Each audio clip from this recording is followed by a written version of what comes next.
Dear student, आज के lecture में हम आर ओ फी निकालेंगे। आर ओ फी at origin for the curve. हमारे पास कर्व के लिए आर ओ फी निकालनी है एट ओरिजिन पे। तो हमारे पास ये इक्वेशन दी हुई है। इफ को कैसे सोल्व करेंगे? इफ के अंदर कॉन्स्टेंट टर्म अपसेंट है, कॉन्स्टेंट टर्म अपसेंट है, कॉन्स्टेंट टर्म अपसेंट है। तो इसका मतलब जो कर्व है, कर्व पासिस थ्रू ओरिजिन से पास करेगा, पासिस थ्रू ओरिजिन, ओरिजिन से पास करेगा अगर हमारे पास कॉन्स्टेंट टर्म अपसेंट है। तो टेंजेंट जो है वो ओरिजिन पे होगा और वो टेंजेंट होगा, टेंजेंट इज एट ओरिजिन, और वो होगा एक्स इक्वल टू जीरो। तो यानी कि एक्स इक्वल टू जीरो, तो इसका मतलब वाई एक्सिज जो होगा इज टेंजेंट, टेंजेंट है वाई एक्सिज। अब न्यूटन्स मेथड लगाना है, न्यूटन्स मेथड, न्यूटन्स मेथड लगाएंगे तो 2x से इसको पूरी इक्वेशन को डिवाइड करते हैं। रो यानी कि आर ओ फी radius of curvature limit x tending to zero, y tending to zero, y square by 2x। हमारे पास ये आ गया। अब हमें पूरी इक्वेशन को 2x से डिवाइड करेंगे। तो 2x से डिवाइड करेंगे, divide the equation by 2x, वी है वो। तो हमें क्या मिलेगा? X cube plus 2x square y, y square by 2 plus 6 y square by 2x into y minus 3 by 2x plus y minus y plus y square by 2x minus 2 equal to zero. ये हमारे पास आ गया। और हमने limit ले ली, taking limit x tending to zero और वाई टेंडिंग टू जीरो। तो limit x tending to zero, y tending to zero, y square by 2x जो है वो रो के इक्वल है। तो यहाँ पे देखो ये वाली टर्म जीरो, ये वाली टर्म जीरो, ये वाली टर्म जीरो, ये जीरो जीरो, सिर्फ ये बचेगी y square by 2x, y square by 2x इसको रो नाम देंगे और माइनस 2 इक्वल टू जीरो। तो रो हमारे पास 2 आ गया। तो यही हमें रेडियस ऑफ कर्वेचर ही निकालना था एट ओरिजिन पे, जो हमारा आ चुका है। अगला क्वेश्चन देखो, अगला क्वेश्चन क्या कहता है? Find the radius of curvature at the origin of curve. हमारे पास ये है, तो find the R O fee at the origin, origin पे of the curve x square fix y square plus 2x minus y equal to zero. Constant term इसके अंदर absent है, अब constant term in the equation is absent. तो curve pass करेगा through origin, origin से pass करेगा, और tangent at the origin, eight the origin is 2x यहाँ से करेगा। ओरिजिन पे टेंजेंट क्या होगा? ये वाली टर्म और ये वाली term, 2x minus y equal to zero. ये बचेगा ओरिजिन पे, ये वाली टर्म जीरो, ये वाली टर्म जीरो, तो ओरिजिन पे हमारे पास ये आएगा। अब हमने क्या किया? y को p x plus q x square by 2 factorial r x cube by 3 factorial ये पुट कर रहे हैं इक्वेशन फर्स्ट के अंदर।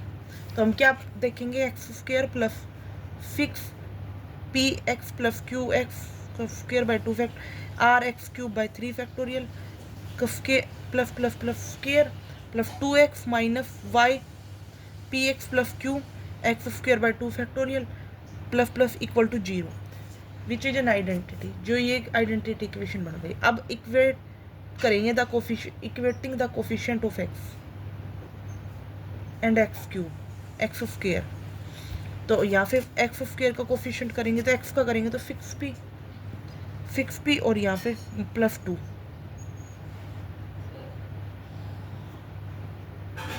यहाँ पे पहले हम एक्स स्क्र वाला कोफिशिएंट कर लेते हैं।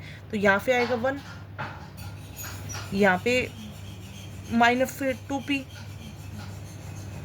तो यहाँ पे एक सेकेंड ओनली एक्स का कोफिशिएंट कंपेयर करेंगे।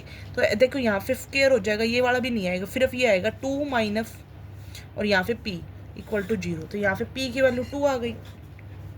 अब एक्स स्क्वायर का करेंगे तो यहाँ पे 1 प्लस यहाँ पे फिक्स p, ये स्क्वायर हो जाएगा, और यहाँ पे क्या आएगा प्लस माइनस p,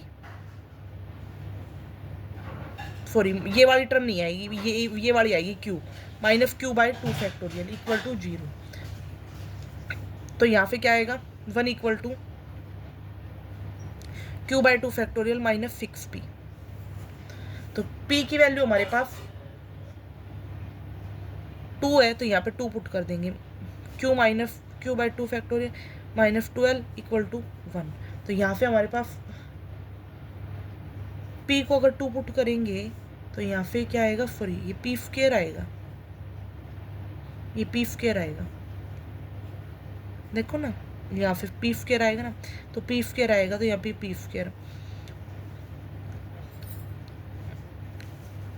चाहे 24 1 plus 24 by q by 2 factorial, यानी कि 50, q की वैल्यू आ गई 50, p की वैल्यू 2, q की वैल्यू 50, और रो की वैल्यू क्या आएगी 1 plus p square by q की पावर 3/2। ये हमारे पास रो का फॉर्मूला था, 1 प्लस 4 की पावर 3/2 अपन में q कितना है 50, तो 5 की पावर 3/2 अपन में 50, यहाँ पे कितना आएगा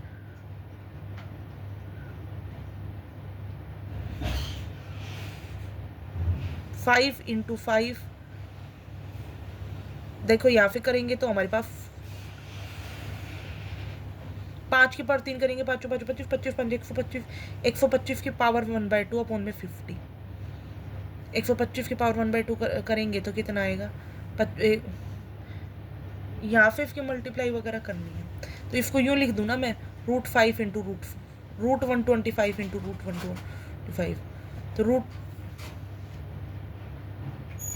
अपॉन में 50, √125 निकालना,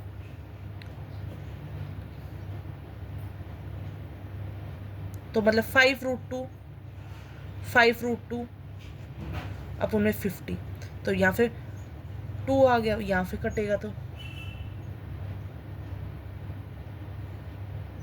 ये 5√2 हो गया, ये भी 5√2 हो गया, सॉरी एक ही तो 5√2 आएगा, सॉरी 5√2 अपॉन में 50, तो यहाँ फिर 10, अब इस 10 को लिख सकते हैं √2 अपॉन में 5√2 इंटू √2, तो ये 1/5√2 आएगा, ये आएगा।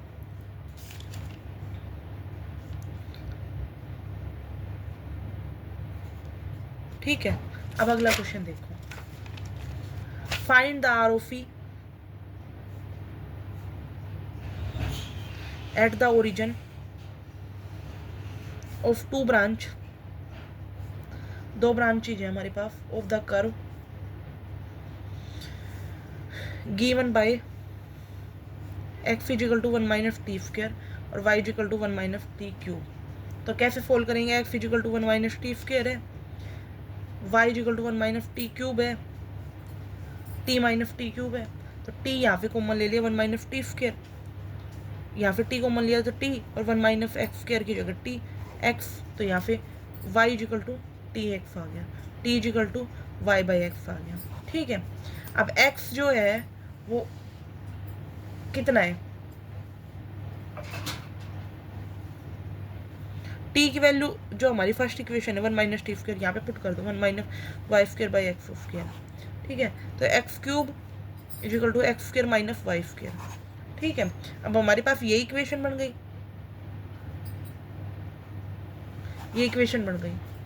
ऑब्वियसली बात है इसमें कोई कांस्टेंट नहीं है, तो ये ओरिजिन पे ही होगी, तो ROC हमें ओरिजिन का निकालना है, ओरिजिन से पास करेगी तो हमारे पास ये इक्वेशन आ गई, minus x square plus y square equal to 0, y equal to plus minus x. It clearly passes through origin, origin से पास करेगी, एंड टेंजेंट भी, tangent at the origin is given by, हम y equal to plus minus y put कर दिया, y equal to p x plus q x square by 2 factorial r x cube by 3 factorial. ये हमारे पास y की value है, यहाँ पे ये y की वैल्यू पुट कर दी, x cube minus x square plus p x plus q x square by 2 factorial plus plus square का 0 इक्वल टू 0, ठीक है, अब इसमें वही एक्स क्यूब और एक्स स्क्वायर का कोफिशिएंट कंपेयर करना है। एक्स क्यूब का करेंगे तो, क्योंकि एक्स का तो है ही नहीं, इस एक्स स्क्वायर का करेंगे तो कि एक्स का तो है ही नहीं, एक्स स्क्वायर का करेंगे तो यहाँ पे -1 plus p square equal to 0,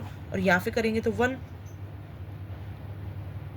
plus P Q आएगा, यहाँ पे पी क्यू इक्वल टू 0। तो p की वैल्यू कितनी आ गई, +-1, और q की वैल्यू कितनी आ गई, -1/p। तो हमने p की वैल्यू 1 ली तो q की वैल्यू -1 आ रही है, p की वैल्यू -1 ली तो q की वैल्यू 1 आ रही है।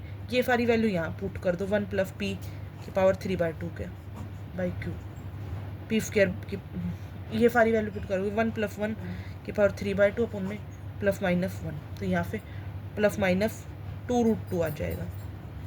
आई होप आपको यहाँ तक समझ आया होगा।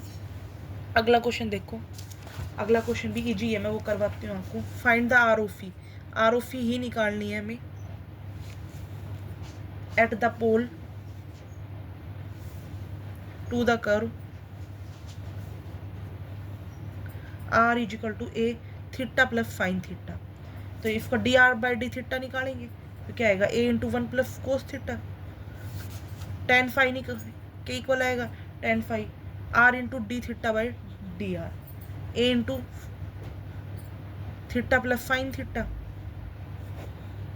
अपन में a × 1 + cos थीटा, dr/d की वैल्यू ये रखते, रेसिप्रोकल हो जाएगी।